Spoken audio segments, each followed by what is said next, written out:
নবম জাতীয় pay scale বাস্তবায়নের নতুন যুগের সূচনা, সর্বনিম্ন বেতন 25,000 টাকা, 40% মহার্ঘ ভাতা অনুমোদন। তো দর্শক, এই সম্পর্কিত সরকারি চাকরিজীবীদের জন্য একটি প্রতিবেদন আজ পত্রিকায় প্রকাশিত হয়েছে।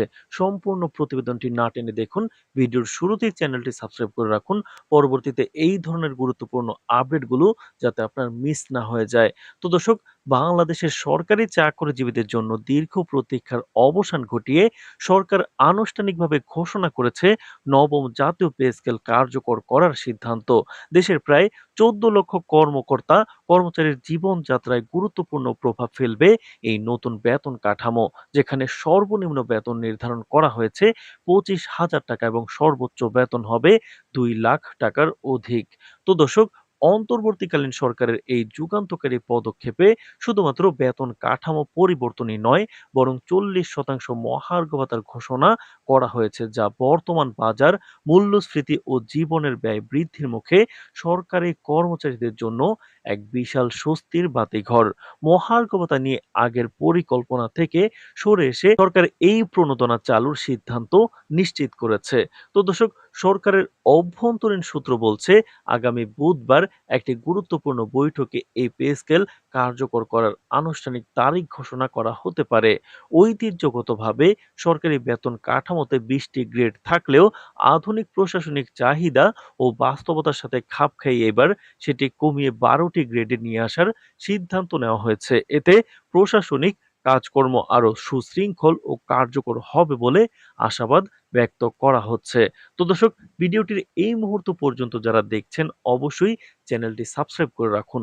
পরবর্তীতে মহার্ঘ ভাতা এবং নবম পে স্কেলের যে কোনো গুরুত্বপূর্ণ আপডেটগুলো আমরা সবার আগে আপনাদের কাছে ভিডিও আকারে পৌঁছে দেব।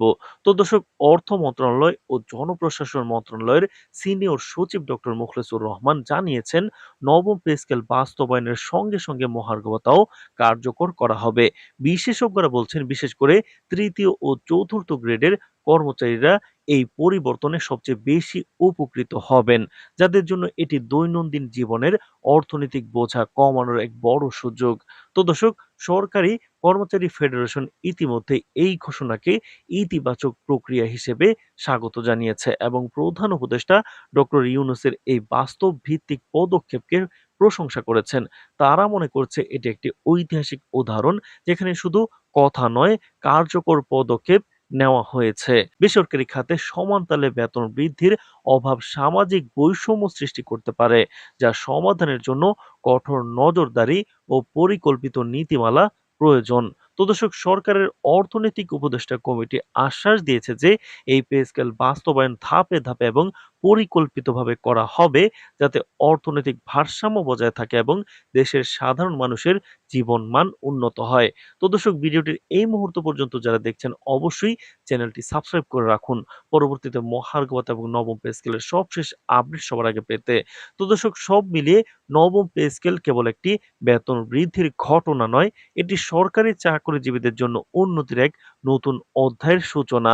তো দর্শক, দেশের প্রশাসনিক কাঠামো এবং অর্থনীতিতে এটি ইতিবাচক পরিবর্তনের প্রতীক হয়ে দাঁড়াবে বলে আশা করা হচ্ছে। তো দর্শক, ভিডিওটির এই পর্যায়ে এসে এখন পর্যন্ত যারা চ্যানেলটি সাবস্ক্রাইব করেননি, অবশ্যই সাবস্ক্রাইব করে রাখুন, পরবর্তীতে মহার্ঘ ভাতা এবং নবম পে স্কেলের যে কোনো গুরুত্বপূর্ণ আপডেট সবার আগে পেতে। তো দর্শক, আজ এ পর্যন্তই। ধন্যবাদ।